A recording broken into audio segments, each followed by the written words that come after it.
You are looking at Julian's pronunciation guide, where we look at how to pronounce better some of the most mispronounced words in the world, like this other curious word. But how do you say what you're looking for today?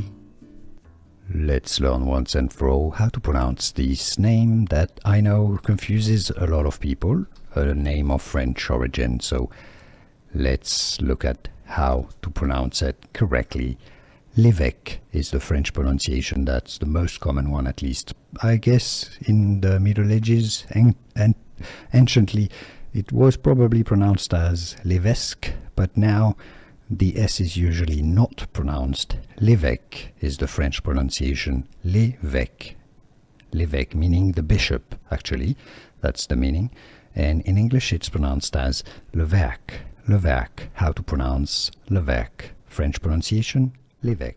Here are more videos on how to pronounce more confusing words and names too many mispronounced. Like this video if you found it useful. I appreciate your support. I'll see you soon and thanks for watching.